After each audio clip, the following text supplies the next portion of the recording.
for joining me today. I'm Amber Thompson of AT College Consulting, and I'm your caring educational collaborator. I help students and families along their journey through high school, helping them ultimately find colleges that match their academic, social, and financial needs. My goal is always to reduce the stress and emphasize the excitement and potential of both the high school and college years. Today, we're going to talk about transitioning to high school and navigating the early years. My biggest goal is to encourage a mindset that doesn't have you worrying about every single decision and how it impacts your future college search. These 4 years of high school are precious times for exploration and growth and are meant to be enjoyed in their own right.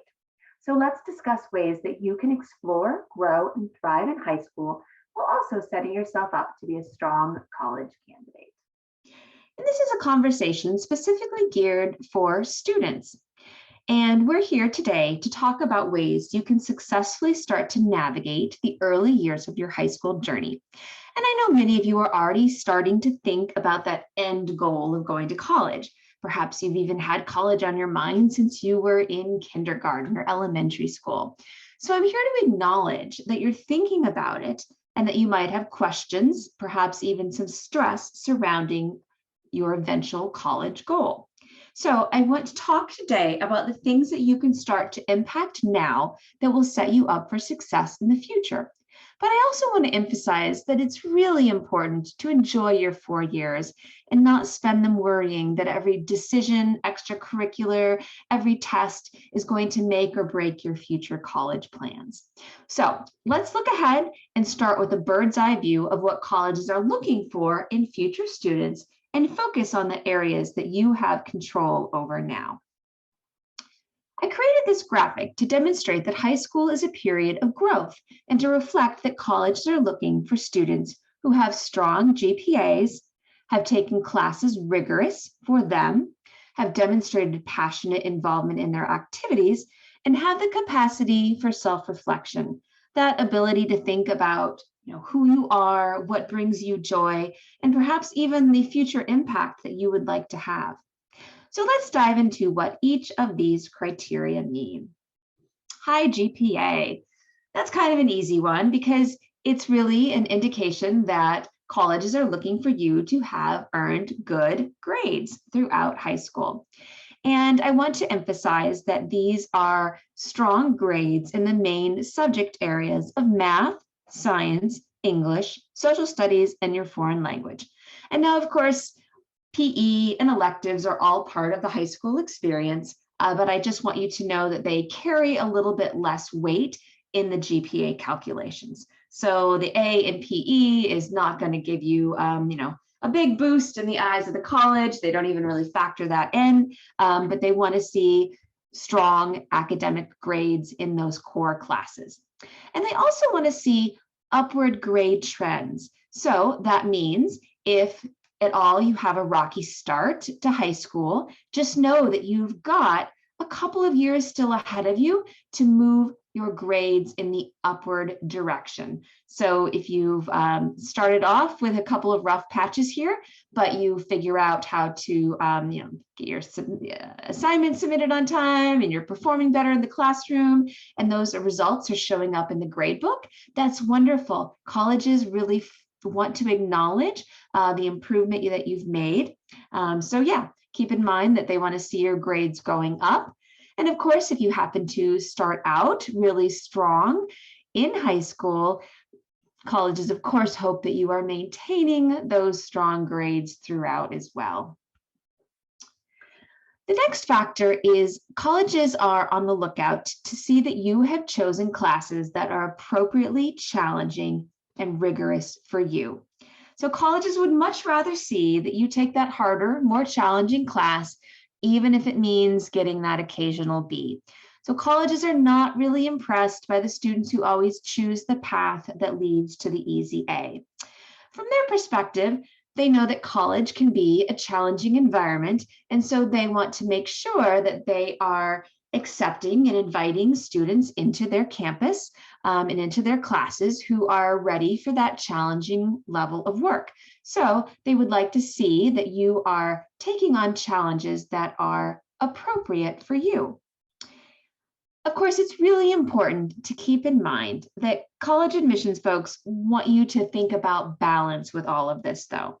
So yes, they want to see you've challenged yourself, but not to the point where you are totally overwhelmed.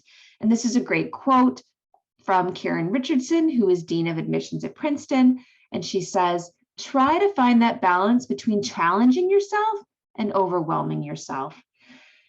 Teachers, parents, mentors, counselors, future admissions folks down the line, they don't want you to be in that state of overwhelm where you feel like you're in the weeds and you really don't know how you are going to succeed in that class. So they really are hoping that you are choosing the course that is, appropriately challenging for you, with a full acknowledgement that balance is going to look different for everyone. And your needs are uniquely your own. And I always encourage, and I know it's hard, but if you can try to not compare your schedule with that of others, I think that can, give you a healthier mindset. You really have to choose the classes that are appropriately challenging for you. And I really want you to keep in mind that context matters. And this is one of these fancy admission terms that I hear every day, but I don't think that students and families hear enough about.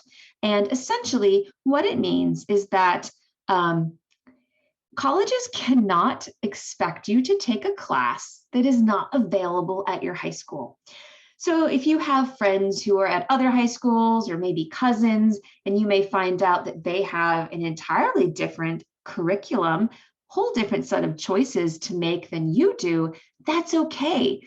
Colleges look at what's available to you at your school, and then they see how you've challenged yourself in the environment that you reside in.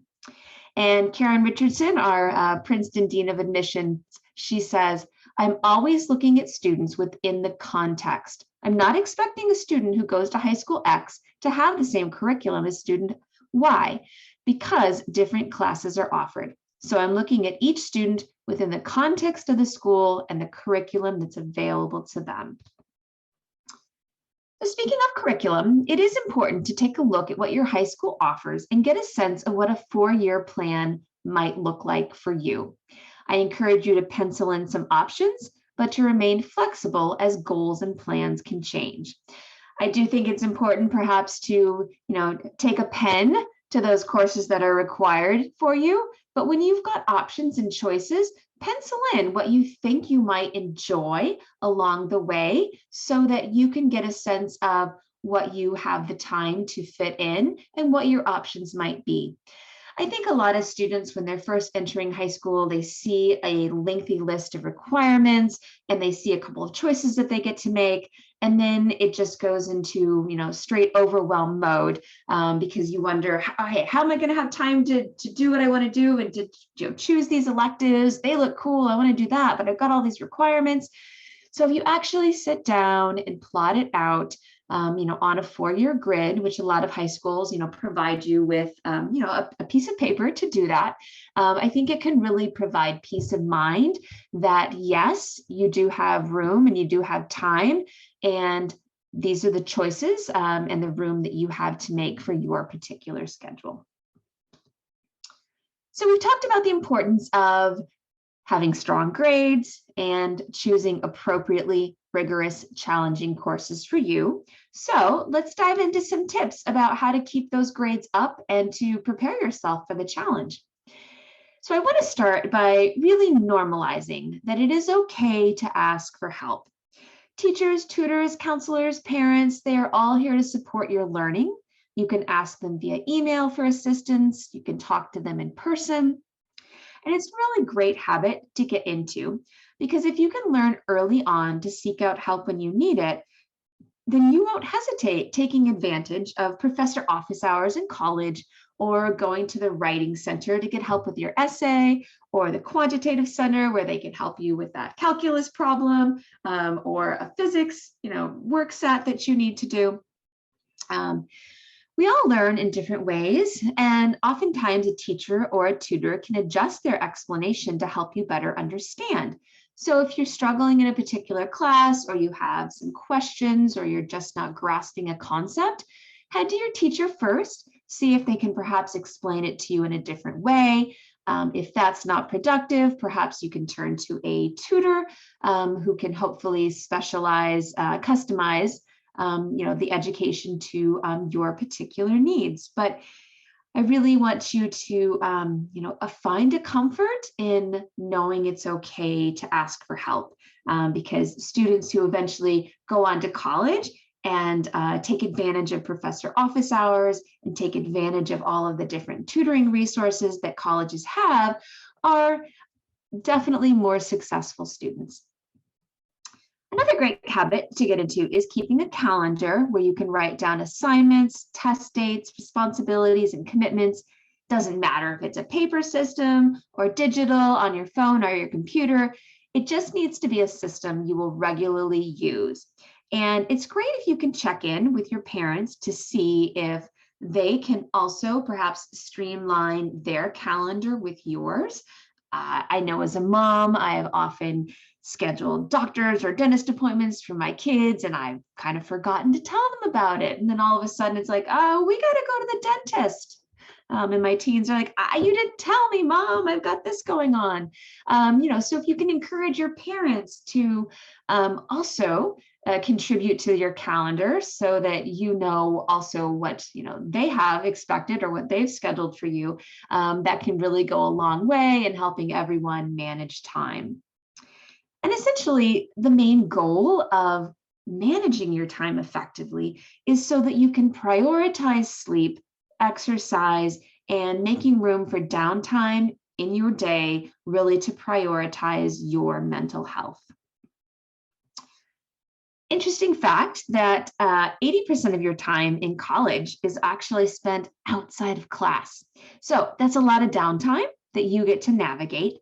And so if you're learning in high school how to manage your calendar and your responsibilities, then you're going to have much better set of skills for managing your time and your downtime in college so that you can be productive and take advantage of all of the opportunities in college. So we go back to that sunflower graphic. Another factor was passionate involvement in activities. And this is where I want to dispel the myth that colleges want well-rounded students. They need a well-rounded class of students, but they do not need a whole college full of students who are all doing 20 different activities. So yes, they need a class where they have students for their Dungeons and Dragons club. They have students who are going to be their physics majors. They have enough flute and percussion players for the marching band and the orchestra. They have students who are totally excited to be in their Shakespeare plays. So they need students who are interested in those different areas, but they don't need every student to be interested in all of those things. So I heard a really great analogy the other day that instead of being well-rounded like a ball, that you instead be like a star. And so you have a few distinct points about you that make you shine and that you are passionate about. And this is where I also want to take a few moments to discuss that extracurriculars are really way more than just athletics and your typical schools and clubs and community volunteering that we often think of as extracurriculars. So I really want you to expand what extracurriculars mean to colleges. Pretty much, if it's something you spend your time outside of schoolwork doing, then the colleges want to know about it because they see that that's important to you. You're spending your time on it, and they want to learn about, why you do that and how that makes you who you are. So in addition to valuing, of course, those traditional activities, the sports and the clubs and the volunteering, they also really enjoy hearing about students who are helping their families in any number of ways, pursuing their hobbies, or maybe when you're a little bit older, getting a job. All of those show responsibility, commitment, as well as personal growth. So really expand your idea of what an extracurricular is. And I think that you'll probably see that you're much busier than you might think you are. And the colleges want to know about it. They want to hear about how it is you're spending your time, because that's what makes you you. While you're spending your time, in these different spaces, I truly hope that you are finding and you're able to find your community. So those spaces where you are feeling comfortable being yourself and feeling confident in your growth in those areas. Another piece of that sunflower graphic was being self-reflective. And I think we could go back to the rigorous, challenging courses concept and understand that there's a lot of self-reflection there, because you have to think, okay, am I ready for this particular challenge? Can I handle a little bit more work? Or perhaps, wow, I'm really overwhelmed. Maybe I need to dial it down. Maybe that was too much. So you have to be self-reflective in that construct, but also with your activities as well. And really, this transition to high school can be a time when you might be in between activities. For example, perhaps you've been playing soccer since you were 5. And now, after so many years of it, you might be questioning if this is still an activity you want to continue. You have to be self-reflective and think, is this how I still want to continue spending my time? And I know it can be really hard to let go of those activities that you've been doing for so long. But if they are not, fulfilling in a way that they used to be, and perhaps you would like, to free up some time to pursue a new activity or interest that you've just discovered you have. Obviously, there's a give and take there. So I really feel like, this can be really a big moment of transition that I want to acknowledge, that it definitely requires, some self-reflection to think about how you want to spend your time. I think all of us know Khan Academy. And so Sol Khan, who's the founder, he has some great advice. He says, you only get to live life once. So why not spend those high school years doing something that you really want to do, as opposed to thinking the admissions officers want to see. So you have to get beyond the Jedi mind trick, because you can't get in their head. There's not one activity that's going to get you into school. So it's really about being self-reflective and to think about how the particular activities that you are making time for bring meaning, joy, and purpose into your life. I always like to end these presentations reminding you that you've got a solid team of supporters along the way. You've got teachers, coaches, counselors, mentors, and of course, your parents and or guardians. Your team of personal cheerleaders, they want to see you succeed, and I encourage you to reach out to them whenever you need. Thanks so much for listening today. Again, this was Amber of AT College Consulting, and I wish you well and success in your high school journey.